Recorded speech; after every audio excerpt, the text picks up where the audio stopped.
जय श्री गणेश। विनायक जी की कहानी। नमस्कार दोस्तों, YouTube चैनल पर आपका हार्दिक स्वागत है। आज हम गणेश जी की कहानी के बारे में बात करेंगे। तो एक नगर में एक बुढ़िया रहती थी। वो अंधी थी। उसके एक बेटा था, एक बहू थी। तीनों रहते थे, बहुत गरीब थे।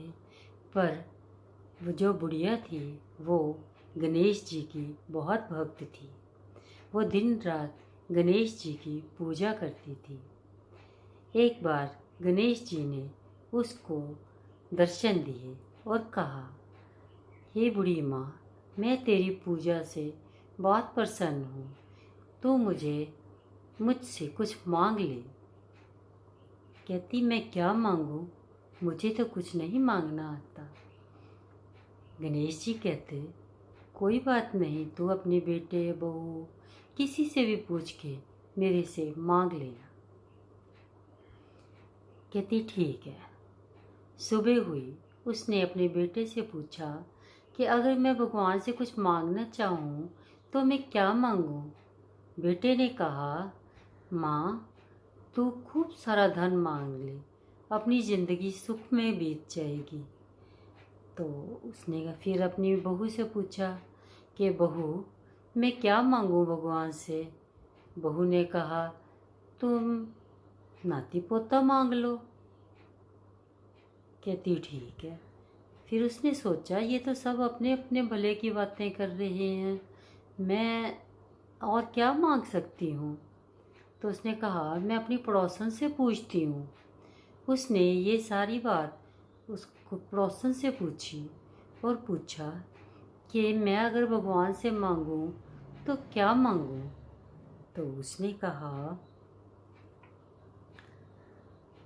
तू बची खुची ज़िंदगी के लिए तो अपनी आंखें मांग ले, ताकि आंखों से तू देख सकेगी और अच्छी ज़िंदगी जी सकेगी।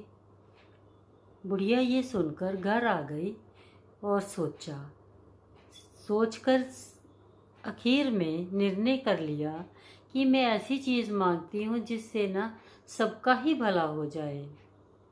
तो अगले दिन गणेश जी आए तो गणेश जी ने कहा, बूढ़ी माँ, मांग क्या मांगती है? तो उसने कहा, आप मुझे सोने के पालने में नाती पोता और घर की सुख समृद्धि और अंत में मोक्ष प्राप्त करवाएं। यही मेरी मंशा है। गणेश जी कहते, ठीक है, यही मिलेगा। पर गणेश जी ने कहा, ये बुढ़िया, तू तो बहुत चालाक निकली, तूने तो मुझे ठग लिया, पर फिर भी मैं तुझे ये सारा कुछ दूंगा। गणेश जी ने उसको सारा कुछ धीरे धीरे वैसे ही दे दिया और वह सुखमय जीवन जीने लगे और अंत में बुढ़िया को मोक्ष प्राप्त करवाया। तो जैसे उनकी सुनी गणेश जी ने सर्वसम्मति से सबकी सुने, भगवान जी सभी को खुशियाँ बख्शे, यही मेरी दुआ है। इसी के साथ मेरी कहानी ख़त्म होती है और मैं आपसे निवेदन करती हूँ, अगर आपको पसंद आई हो तो इसको लाइक, शेयर और सब्सक्राइब ज़रूर करें। धन्यवाद।